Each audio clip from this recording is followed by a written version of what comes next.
সবাই তো চেয়েছিল যে রোমান রেন্স টাইটেলের পিছনে যাক। ফাইনালি রোমান রেন্স কোডি রোডসকে চ্যালেঞ্জ করলো। হ্যালো তো গাইজ, আজকের ফ্রাইডে নাইট স্ন্যাকডাউন শেষ হয়ে গেছে। আজকের স্ন্যাকডাউনে কি হলো সমস্ত কিছুই জানবো আজকের এই ভিডিওতে। সো গাইজ, যারা চ্যানেলে নতুন আছেন অবশ্যই চ্যানেলটাকে সাবস্ক্রাইব করবেন। ধন্যবাদ। ফ্রাইডে নাইট স্ন্যাকডাউন শুরুই হয় কিন্তু ব্লাড লাইনের মেম্বারদের দেখিয়ে। আমরা দেখতে পাই এরিনাতে যখন ব্লাড লাইনের মেম্বাররা ঢুকতে থাকে তখনই কিন্তু তাদের চেকিং করানো হয়। আজকের ফ্রাইডে নাইট স্ন্যাকডাউনে কিন্তু সোলো সিকোয়া ছিল না। প্রথমে আমরা দেখতে পাই জেকব ফাটু, টামা টোঙ্গা এবং টাঙ্গালোয়া এরা তিনজনেই কিন্তু চেকিং করে ঢুকে যায় ভিতরে। এর মধ্যেই কিন্তু দেখা যায় যে জেকব ফাটু যে দুইজন সিকিউরিটি তাদের চেকিং করছিল তাদের উপর আক্রমণ করে বসে, এবং কি এটা দেখতেও কিন্তু অনেকটা কুল লাগছিল। ডাব্লিউডাব্লিউ কে একটা বিষয় ধন্যবাদ দিতেই হয়, জেকব ফাটুকে কিন্তু তারা আস্তে আস্তে করে অনেক স্ট্রং দেখাচ্ছে, আর জেকব ফাটু কিন্তু তার কাজগুলো অনেক সুন্দরভাবেই করছে। এরপরে WWE United states championship match হয়, যেটা কিনা এলএ নাইট ভার্সেস আন্দ্রাদের মধ্যকার একটি ম্যাচ হয়। এই ম্যাচটার মধ্যে কিন্তু ভরপুর অ্যাকশন এবং ভালো একটা রেসলিং ম্যাচ দেখা যায়। আন্দ্রাদে তার সর্বোচ্চ চেষ্টা দিয়ে এল নাইটকে হারানোর জন্য চেষ্টা করে, কিন্তু এল নাইট এই ম্যাচটিকে জিতে তার টাইটেলটা রিটেন করে নেয়। যখনই আন্দ্রাদে ব্যাকস্টেজে চলে যায় তখনই কার্মেলো হাইস তার উপর হাসতে থাকে,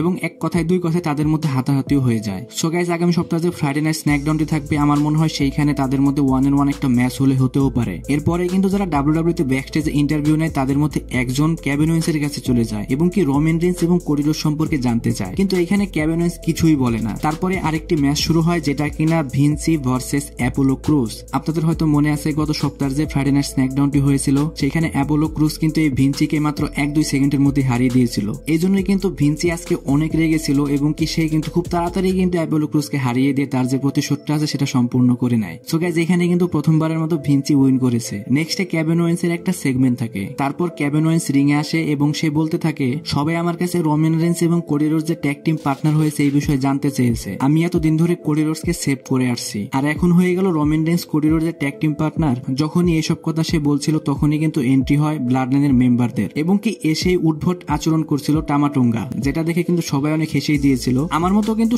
অনেকেই মনে করেছিল যে ব্লাড লাইনের যে আর 3জন মেম্বার রয়েছে তারা হয়তো কোনো সেগমেন্ট করতে পারে না, কিন্তু আজকে সবাইকে চমকে দিয়ে যে টামা টোঙ্গা যে সেগমেন্ট গুলো করছিল সেটা কিন্তু সত্যি প্রশংসার যোগ্য। টামা টোঙ্গা বলতে থাকে, রোমান রেন্স, কোডি রোডস এবং কেভিন ওয়েন্স এই 3জন মানুষই কিন্তু তাদের যে ট্রাইবাল চিপ আছে যে কিনা সোলো সিকোয়া তাকে অনেক অপমান করেছে, এবং কি তারই একটা প্রতিশোধ নেওয়ার জন্য আজকে tribal chief Solo Sikoa Kevin Owens কে ডিস্ট্রয় করে দিতে বলেছে। এইসব কথা বলতে বলতে কিন্তু তারা রিং এর দিকে চলে আসে। কেভিন ওয়েন্স অনেক ফাইট করার চেষ্টা করে, কিন্তু তারা 3জনের সাথে কিন্তু কেভিন ওয়েন্স অনেকটা দুর্বল লাগছিল। এরপরে কেভিন ওয়েন্স কে বাঁচানোর জন্য চলে আসে ডিআইওয়াই এর মেম্বাররা, যার মধ্যে ছিল জনি গার্গেনো এবং টমাসো চ্যাম্পা। তারপর ব্লাড লাইনের মেম্বাররা এবং কি ডিআইওয়াই এবং কেভিন ওয়েন্সরা মিলে একে অপরের সাথে ফাইট করতে থাকে। তখনই কিন্তু ফ্রাইডে নাইট স্ন্যাকডাউনের জেনারেল ম্যানেজার নিকোল ডিচ চলে আসে, এবং কি সে বলে যে আজকের যে ফ্রাইডে নাইট স্ন্যাকডাউনটি থাকবে সেখানে মেইন ইভেন্ট হবে 6-man ট্যাগ টিম ম্যাচ, যেটা কিনা ব্লাড লাইন ভার্সেস ডিআইওয়াই এবং কেভিন ওয়েন্স। এর কিছুক্ষণ পরে কিন্তু এই মেইন ইভেন্টটা শুরু হয়ে যায়, যেখানে কিনা কেভিন ওয়েন্স প্রথমে রিং এ ইন্টার করে। এরপরে যখন ডিআইওয়াই এর মেম্বারদের যখন এন্ট্রেন্স হওয়ার কথা তখনই দেখা যায় যে ব্যাকস্টেজে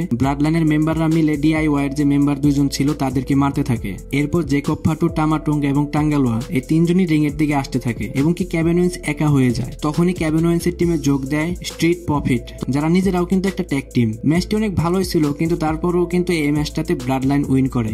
ব্লাড লাইন যখন এই ম্যাচটি জিতে যায় তখনও কিন্তু তারা একের পর এক আক্রমণ করতেই থাকে কেভিন ওয়েন্স এর উপর। তারপর আবারও কেভিন ওয়েন্স এর বাঁচাতে চলে আসে ডিআইওয়াই এর মেম্বাররা, কিন্তু তারা এসেও কিছু করতে পারে না। তারপর তারাও মার খেতে থাকে। তারপরে এন্ট্রি হয় আমাদের সবার প্রিয় আমেরিকান নাইটমেয়ার কোডি রোডস, এবং কি সেই কিন্তু ব্লাড লাইনের সমস্ত মেম্বারের হাত থেকে কেভিন ওয়েন্স দের বাঁচিয়ে দেয়। সব থেকে মজার বিষয় হলো আজকে কিন্তু কোডি রোডস জেকব ফাটুকে একটা কোডি কাটারও হিট করে। লাস্টে কথা বলবো আজকে সব থেকে আকর্ষণীয় যে সেগমেন্টটা ছিল সেটা নিয়ে। গাইজ, আজকে কিন্তু কোডি রোডস এবং রোমান রেন্সের দুর্দান্ত একটা প্রোমো কাট করা হয়। এই প্রোমো কাটটা ছিল পুরো একটা স্টেডিয়াম জুড়ে, যেখানে কিনা প্রথমে রোমান রেন্সের এন্ট্রি হয়, তাও সাধারণ কোনো এন্ট্রি নয়। 4 থেকে 5টা এসইউভি আসে, তার মধ্যে থেকে একটি এসইউভি থাকে রোমান রেন্সের। সেখান থেকে রোমান রেন্স নেমে একদম বস লেভেলের এন্ট্রি নেয়। কোডি রোডসের যে এন্ট্রিটা হয় সেটাও কিন্তু কোনোভাবেই খারাপ বলা যাবে না। কোডি রোডস তার যে সাদা যে স্পোর্টস কার্ডটি আছে সেটা নিয়ে এন্ট্রি নেয়। তারপর তারা যখন মুখোমুখি হয় রোমান রেন্স বলতে থাকে, এই স্টেডিয়ামে আমি আমার রক্ত পানি করেছি, এখানে আমি আমার প্রথম যে ফুটবল জার্নি আছে সেটা শুরু করেছিলাম, তুমি কি করেছো এই শহরের জন্য? এর জবাবে কোডি রোডস বলে, এটা আমার হোম। কোডি রোডস রোমান রেন্সকে বলে, তোমার কাছে এখন কিছুই নেই।